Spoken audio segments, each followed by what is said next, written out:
Adam here with Brooksaw Antiques. Today I'm going to take apart this Hermes 3000 vintage typewriter. First thing we're going to do is remove the carriage. So, very easy to remove the carriage. You have a screw on either side here that we turn. And on the right side is normal lefty-loosey. So I'm just going to go in here and turn this lefty-loosey. And that little bracket there is going to turn to the side like that. And it's like a key that unlocks. And we're going to do it on the other side, but on this other side it has got a reverse. And it tells you right here there's a minus and a plus. So you're going to want to righty-loosey on this one until you have it moved sideways like that. And then the carriage just completely comes off. Just kind of manipulate it a little tiny bit sometimes because the mainspring might get stuck, and it also has these two screws that go in between the margin release. And if you want, you can detach the drawband and put it on this little thing, but you don't have to. I don't do that usually because it's just an extra step. And I just put it somewhere to where the carriage, since it has tension, that it's just leaning up against something. Okay, so now we have the carriage off. We could take off the foot mounts with those screws there. And you want to be careful because once you start taking these off, it might get loose in there. We're going to do the bottom ones first because these are attached to the top. And we can just take that top off and then work on those front ones. Sometimes these screws are different sizes, so you want to make sure to keep them separated. I think the back ones are shorter. I don't know. Let's see. You just want to store these when you take them off separately. The back ones are different sizes sometimes. Sometimes they're not. So, I don't know what models and years and whatnot changed. So now we have those back ones off.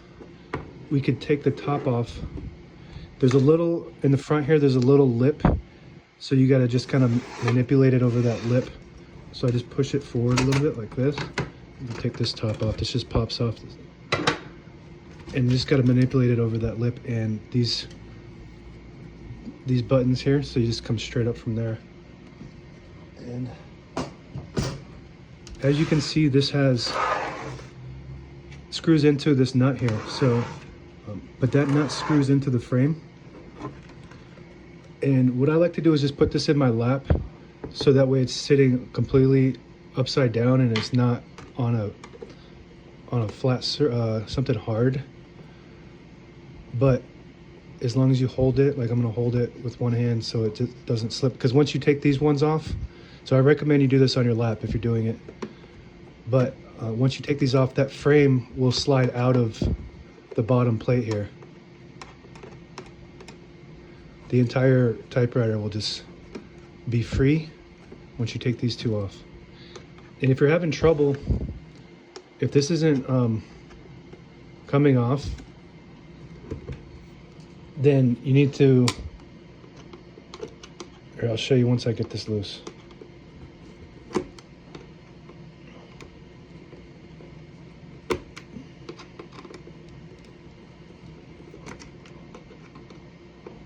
I have a weird angle here, sorry about this. With the camera in the way and whatnot. I'm not used to that, doing maintenance with the camera on. But